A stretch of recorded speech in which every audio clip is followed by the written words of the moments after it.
How's it going, YouTube? Captain OJ with Team KYP.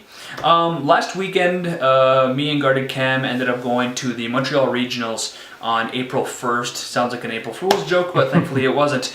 For the most part, the regionals went half decent.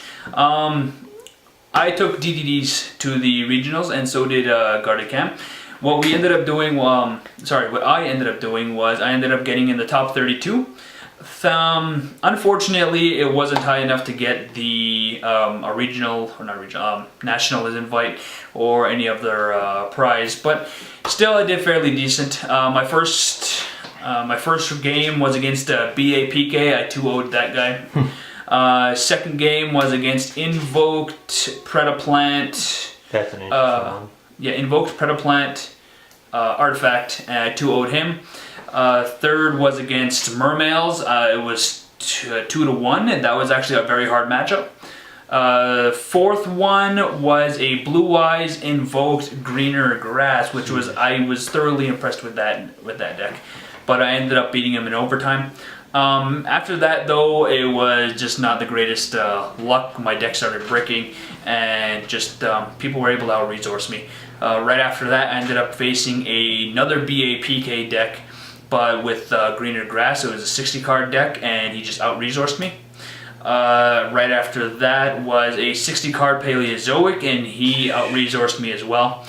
Dead. Yeah, well, they were half-decent decks, but still, the Greener Grass is a really deadly card in this format. And right after that, I went up against a totally awesome Heroes deck, and I bricked super hard. So after that, I knew I wasn't getting in the tops to be able to get prizes or whatever, so at that point I had dropped. The next day, I ended up finding out I got 31st place out of 130 players. So I'm still relatively proud of that, because that's probably one of my best results.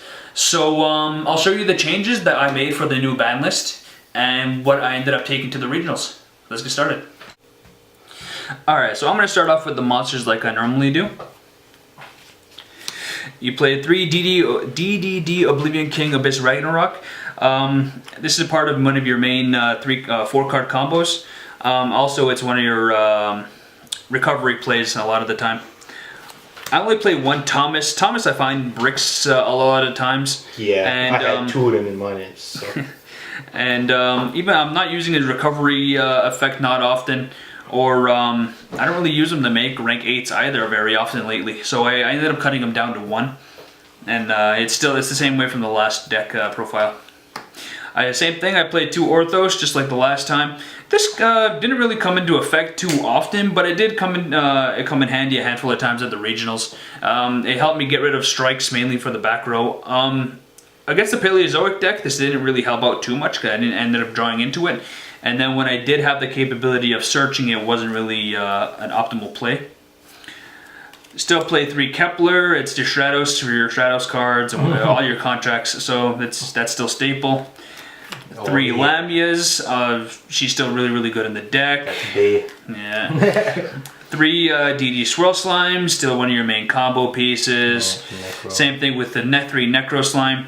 I was still contemplating on taking this down to 2, but right now it's still mandatory 3 of. Why 2? Why was that a good thought? It's just I find it bricks too often. But it's with 3, it is easy to draw into it. So I don't know. We'll see. Now for the spells. 3 Dark Contract with the Gate. Search for any of your your DD monsters. Your Miracle Fusion, pretty much. This actually did help me out a few times. Like I said in the last deck profile, this is like a substitute combo piece, and it helped me go into a lot of my my bigger boss monsters and so on. I still play 1 Upstart, 1 for 1. I still play 2 Arthos.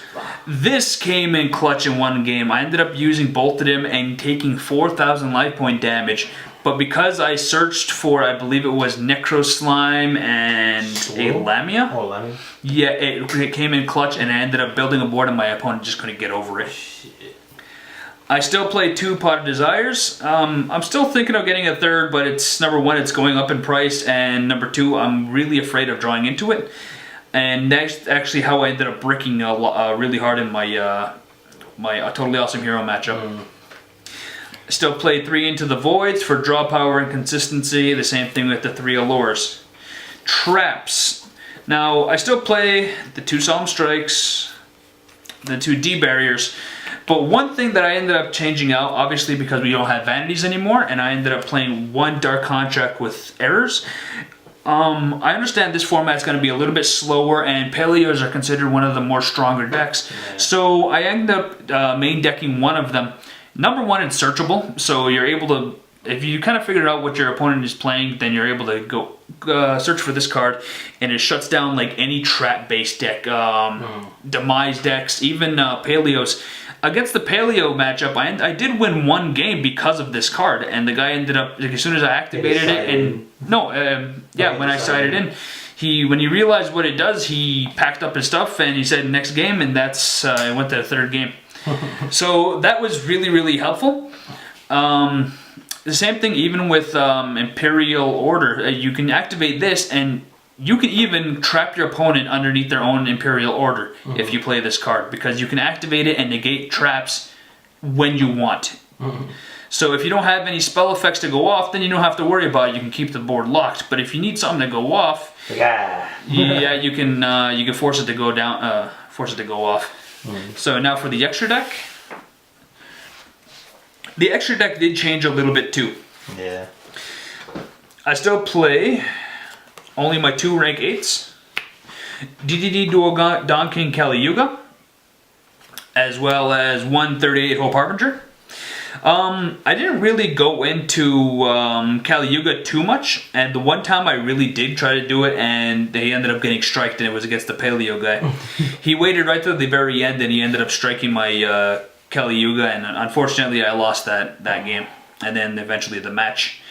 Next for the fusions, I still only play 1 D-Arc. Me and Guardedkam were thinking about putting this up to 2, but we're not quite sure what we would make room for. It's not a combo piece, but it's really nice to get a 28 beater on the field. Yeah. That's my DDD Dragon Bane King Beowulf. Still really, really good, but you're mainly using them for the rank 8 plays. Yeah. DDD Wave Oblivion King Caesar Ragnarok, really good for stealing games and your opponent's monsters. Today at the locals, I won again because I took her magician. Oh, okay. And I beat her up today. Your main one of your main combo pieces and your primary fusion is DD Flame King Genghis. Combo pieces, and he really, really helps out the deck. Now for the synchros. Now this is where we ended up taking out the extra deck a little bit. Yeah. Now just like last time, we still played 1 Crystal Wing, 1 DD Curse King Siegfried, Formula Synchron, DD Gust King Alexander, 1 Odd Eyes Meteor Burst, and we still played 1 Scarlight. Now, the 2 differences that we ended up throwing in was Dark Void Ogre Dragon and Beals. Now, the reason and the logic behind putting these 2 in, like I said before, it's going to be a little bit of a slower format with a little bit more traps in the format. And when the Maximum Crisis comes, Zodiacs are going to be getting a little bit more of a boost. So they are going to be a bit relevant. Yeah, so, Beals, you don't have to worry about being destroyed by card effects or by battle. So that is really going to be more for the Zodiac matchup. Unfortunately, I didn't summon this once at the last regionals. I didn't have a reason to summon it. I did summon Dark Void Ogre Dragon though, and he ended up helping me win against the Blue Eyes Greener Grass Invoke deck. So that was really, really helpful with this guy. But yeah, we ended up siding him in instead of, what did we take out again? Omega and Trishula? Because Trishula, you only go in once in a while. Yeah, Trishula, it's a little bit more difficult to go into Trishula, so then we ended up taking him out. And Ciphering Lord Omega, don't get me wrong, recycling your banished cards is really, really good, but the way this deck is built is it's meant to turbo out your boss monsters and get at least 2 to 3 negates on board, and he isn't a negate, so we ended up opting out of him and getting these guys on board. Yeah, I didn't mind getting rid of Omega. Now for the side deck, the same thing like last time. It's really personal preference. I did change up a little bit of stuff in here. Just like last time, you got 2 Full Force Virus. I did not I sided this in once or twice, wasn't too great. Yeah, I know it actually screwed me over once. Yeah. Anyway, then I sided in another dark contract with errors, mainly, like I said, just in case it came up with, it was a more trap, trap-based deck. Still 2 anti-spells, 2 holding legs. Because we are aware that there's going to be more traps and whatever, I ended up adding in 1 Eradicator Epidemic Virus. Oh, yeah. This card can come in clutch so many times. Like when Blue Eyes was around, I was able to OTK them with this card, because now they can't search, they can't do anything, and if they don't have the right combo pieces in their hand, then they're done. Oh yeah, because most of them don't even run traps. A lot of them are just spells, search, and even against Demise decks or even like Cyber Angels, this is a deadly card. Yeah. Imperial Iron Wall. I didn't see no Cosmos at this regionals, but I did see Infernoids. Unfortunately, I didn't play against them. And what I feel like I could have done differently is I could have sided this against the BAPK, because that's if it's relied on the Phantom Knight cards. Yeah, they're banishing effects, right? Yeah. I still play 1 Raigeki and 2 Dark Holes. Board wipe. Yeah, you kind of still need board wipes this format. It's not as important, but it did come in clutch a few times for me. Especially going second, I would draw. I'd get Dark Hole, either bait out one of their spell or trap negates, and then just go off with my combos from there.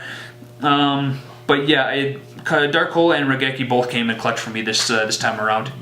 And finally, one thing that I know I changed, and which I kind of still feel like I should have sided in a few times, was Chaos Hunter. Chaos Hunter mainly because of Infernoids, as well as I should have sided in for the BAPK matchup, as well as the invoked games, mainly because it would have stopped them from banishing. So if they can't banish their stuff from grave, it protects my graveyard from like invoked players, because then they can't banish anything from the grave. They can't banish their pieces to recycle and whatnot. So there's that. But then against like Infernoids, they can't use their effects to begin with. So they can't banish their combo pieces to get Deviati or an Anku on the field. They can't bring back Fairy Tale Snow, and so on.